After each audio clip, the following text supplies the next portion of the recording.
Dolph Ziggler returns and we officially have our 5v5 match with Brock Lesnar and Roman Reigns joining the fray. My name is High Crown. Welcome to Wrestle Ramble episode 17 for Monday Night Raw. Let's get straight into it. Jump into the deep end with me.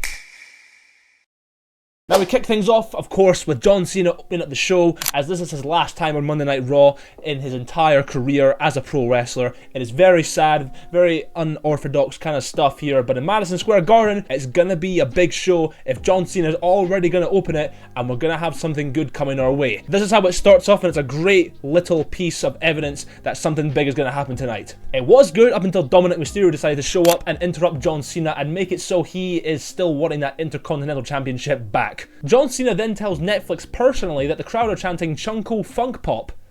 They are not chanting that, John. They are chanting shut the fuck. But yeah, they have a little tiffle back and forth, and it eventually sets up the fact that they are going to have a match at Survivor Series for the Intercontinental Championship as Dom needs that title back. And he's most likely going to win, because why would John keep the belt after that? It doesn't make much sense. So of course, Dom's going to win it back. And then as Dom is talking, Finn and JD show up and they all beat up John Cena. Beat up John Cena! Yeah! Like AJ Styles used to do. But Sheamus then comes out to help, and so does Rey Mysterio. And then we have our first match set up, a 3-on-3 with Sheamus, Rey, and John versus the Judgment Day in a little 6-man tag match. This is John's big send-off for Monday Night Raw. Let's see how it goes down. It starts off with Finn Balor getting some heat onto Sheamus, and then a lovely moonsault by JD McDonough onto him. It looked fantastic. Sheamus then got the hot tag to Rey, and he was moving like a bullet on Finn and JD. It looked absolutely sublime. He is still just one of the greatest, if not the greatest luchador of all time. It looked spectacular. But then as he's going for the 619, Dominic trips him up from the outside, and he's a bit pissed off about that. And then afterwards he tries to go after Dom and takes a nasty bump to the outside of the ring. This guy is over 50 and he pretty much just ended his own life outside by diving like that. It was insane. Like, what kind of bump was that? Rey then fires up on everyone once again, because Rey is again the GOAT. Rey then did an amazing counter from a victory roll. I don't even know how to describe it, but it just looked fantastic. But then Rey got the hot tag to Cena. Instant comeback time. 2 shoulder tackles, 1 5-knuckle shuffle, attempt at an AA, which doesn't hit, but then everyone gets all their stuff in, and Dom hits a super kick! And then all the Judgment Day come to the top rope. Finn hits the coup de grace, Jerry hits the moonsault, Dom hits the frog splash, all cover on Cena, break off by Sheamus. Close one. And then Sheamus, Rey, and John all hit the 10 beats of the Baldwin onto the Judgment Day, and then they all hit the 5-knuckle shuffle, with John being moved into the middle by Sheamus because it's his big moment. He deserves it to be the one standing tall in the middle. Then there was a double 619, a bro kick by Sheamus, an AA by Cena, 1, 2, 3, Cena, Rey, and Rey Mysterio win the first match of the night. Great little send-off, lovely stuff from all 3 members. All 3 of the Judgment Day members had a fantastic part in this as well. It was a great send-off for Raw, for Cena, and everything he's done for that business and that show. It was really nice. I don't know if this really sets up much, but it might set up something to do with Dom again being heated with the Judgment Day because he couldn't get the job done so with who he faces up against, and JD and Finn still can't help him with that. So more tension to be caused in the Judgment Day, but really this was just a big send-off for John Cena and Monday Night Raw. That was what this whole match was about, really. I would really love to see John hit the 619, but you know, just can't have everything. The guy can hit a Hurricane Rana, but can't hit a 619? I thought he was one of the greatest wrestlers of all time. What's going on here? And then we're backstage with Nick Aldis and Adam Pearce as they discuss Drew McIntyre and Paul Heyman being together, as Drew McIntyre was suspended, of course. But then Paul Heyman mentions the fact of a 5th man even joining for the Survivor Series match, and they're like, well, who the hell are you going to get this time? Stephanie Vaquer is then set up for an interview, but she's assaulted by Nikki Bella by getting smashed into the Titantron, and then just lies there for 2 minutes. After one move was done to her, and then that's it. Like she can't take it anymore. Like that was it. She's done for. If Nikki Bella pulls that off in their next match, she's done. She's out for the 1, 2, 3. A smash onto the apron. What are you gonna do? She's done. She's gonna lose the title to Nikki Bella. But yeah, that sets up Stephanie Vaquer versus Nikki Bella for the Women's World Heavyweight Championship at Survivor Series. Nobody cares. Moves straight on swiftly. And then the Kabuki Warriors are backstage with Bayley as they need a 5th member for their Survivor Series match. Bayley, of course, says no, as she's had enough done to her by the Kabuki Warriors for long enough. So yeah, she's just gonna straight up say no. And then you get Kairi as well, which is always great to see. And then we had Solo Samosa with Talatonga as his manager for his mystery opponent in the Last Time Is Now tournament. Who's it gonna be? Can you guess? Can you guess? It's Dolph Ziggler! He's back in the WWE from being in TNA as Nick Nemeth. Who the hell's that again? Match starts off now. Solo Sikoa does a shoulder tackle to Dolph Ziggler and already takes a fat bump, and he's already the best bumper in the business by far with just that little thing. Dolph Ziggler, welcome back. There was an STF by Dolph, but a little callback to when they had their rivalry with Cena. Never really happened, to be honest. There was a big elbow drop by Dolph and a 1-2 kick out. Very nice. Now this happened during the break, but Dolph Ziggler took an insane bump into the corner where he got lashed into his chest from Solo into the turnbuckle. It looked horrific, but it looked so good. And then Dolph got caught into a Samoan drop, looked absolutely fantastic. And then Dolph hit his jumping DDT and then hit a Famouser, also looked brilliant. Solo Sikoa hit the spinning Solo and Dolph still kicked out, and then hit a zigzag for the first time in so long, but Solo kicked out! Dolph then sets up for the Sweet Chin Music. He misses, but then hits him anyway, but then gets spiked anyway. 1, 2, 3, Solo Samoso wins.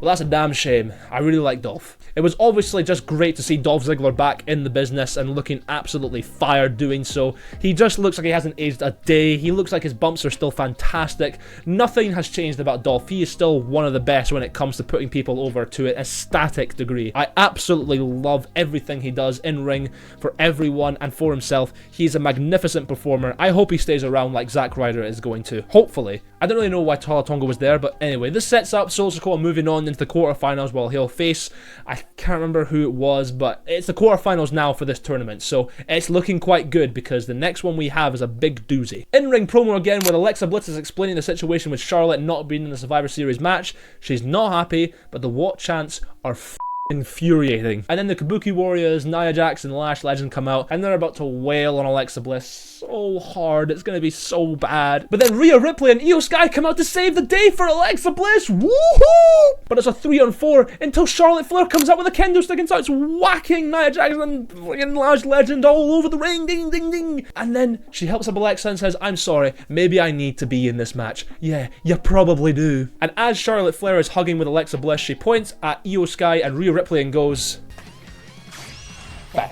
Next we had Becky Lynch and Maxine Dupree for the WWE Women's Intercontinental Championship, and this one was looking like Becky Lynch was just going to walk away with it and la-di-da and all that kind of thing. Not what you might think. Maxine starts off strong with a big boot but an immediate kick out by Becky. Becky gets in control again for a little while. Maxine hits 2 clotheslines, a spin kick and a kick out again by Becky. She then misses a leg drop onto the back of Becky's neck. Not too bad, Ken. Not too bad. Maxine then hits the 10s in the corner with the punches, but Becky has a powerbomb on her. It looked quite weak, but it got her out of it, I guess. Becky Lynch then applies an armbar to Maxine, but she gets out with a handstand. It looked quite good, to be honest, but then she just immediately applies it again anyway. Becky then hits the manhandle slam for the pin, but Maxine gets her foot on the ropes. Rope break! She then gets a devious ankle lock, locks it in on the floor, but then she manages to get out of it once again, Becky, and powers it up into a powerbomb. At least I think it was a powerbomb anyway. And as Maxine's outside the ring, Becky Lynch starts taking off the turnbuckle when AJ Lee's music hits! Yeah! She then comes out, looks at Becky Lynch, looks like she's going to do something, but then Becky turns around, Maxine hits a diving crossbody from the top rope, 1, 2, 3, she wins the Intercontinental Women's Championship. What the actual hell just happened? So you're telling me that Maxine Dupree, who's only been in this company for a little while less than, I don't know, a year and a half in terms of wrestling, has already won a championship against Becky Lynch because of AJ Lee? What happened here? How was this happened? How? It doesn't make any sense at all. Maxine Dupree's the Women's Intercontinental Championship. How? How? I don't even know. My thoughts are just scrambled. I don't even know what to think. But what does it set up? Well, it sets up Becky probably being an even worse heel and most likely going for a bigger championship because she's lost the Intercontinental. Why not just go for the big one now? But oh my god, what a shock. That second biggest shock of the night, to be honest. We'll get to the biggest shock in a while. In fact, the biggest shock, this is kind of hard to do actually. There's 3 on an equal spectrum here, but we'll get to them all and then we'll decide at the end probably. As if Becky Lynch couldn't be more heated right now. She's going to call Maxine Dupree a divvy knacker by the end of Raw next time, and it's going to be very upsetting because that can hurt somebody, you know, those kind of words. It's not nice, Becky. It's not very nice at all. Next up, we had Gunther and Javon Evans in the Last Time Is Now tournament. Gunther, welcome back, and thank you very much for bringing back your absolute...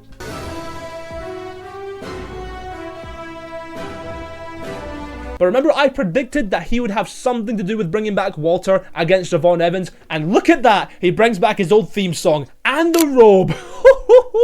Now we start off, Gunther's already in control as the match goes on, and Javon Evans has a nice dropkick, but Gunther isn't affected whatsoever by any of that kind of nonsense. There's a big boot by Gunther and then catches Javon into a Boston Crab, a classic little move by Gunther. He makes that Boston Crab look good. Javon fires back and then hits a lovely Hurricane Rana onto Gunther as well. There's a sleeper hold attempt, but it is missed by Gunther as Javon slips out of it and then has a springboard kick right into Gunther's face. Looked brilliant. Javon then tries to hit a suicide dive. Gunther catches him from the outside and launches him onto the apron. It looked gnarly. Javon then attempts a little springboard again from the kick, and then Gunther catches him with a big boot as he's springboarding. Looked amazing. Oh my god, Javon Evans makes everything look good. And then he hits a Stung Dog Millionaire from out of nowhere.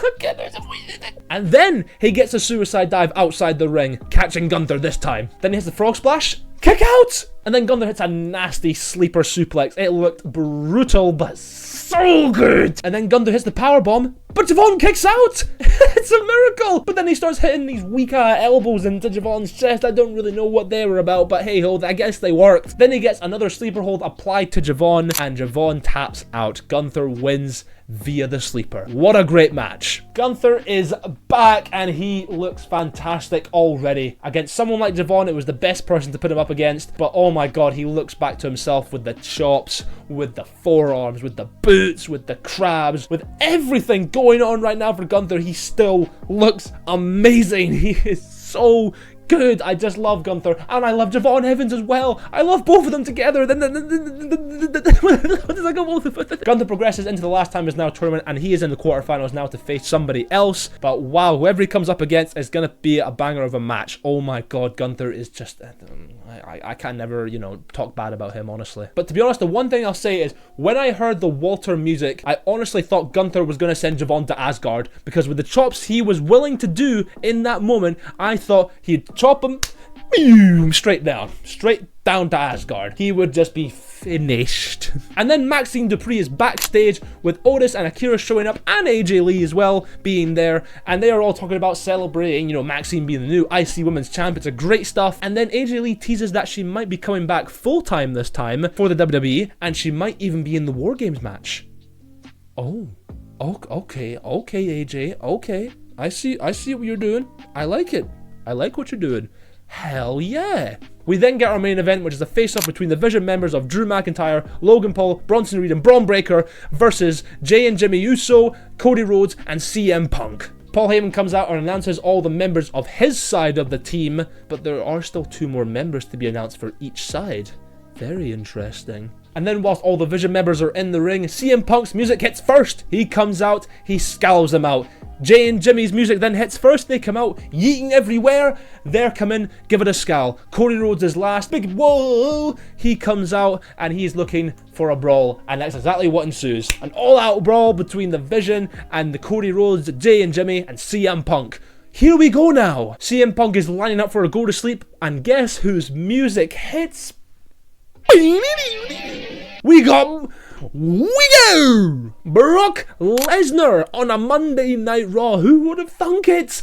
Not me! Immediately slams CM Punk into oblivion with German suplexes, and then Cody Rhodes gets the exact same treatment as well. Oh my god, he's an actual monster of a man! Brock Lesnar looks to be cleaning house until you hear the Tribal Chief Roman Reigns is coming out to help in the Survivor Series match. He stares down Brock Lesnar, he ducks his line, goes to the ropes, Superman punch, and Brock Lesnar bumps it like an absolute fucking megastar. Roman Reigns is hot dogging to the crowd. He knows he's back, he knows he's ready for War Games, and then the New York Police Department come out, try to stop everything. Roman Reigns spears Bronson Reed and 2 policemen through the barricade, and then everything is just absolute carnage from there. Probably happened a lot more stuff after the show ended, but oh my god, it is an unbelievable end. What a great Monday Night Raw we've had. I don't care if it's just filled with all these returns. I love returns as much as the next person. We had 4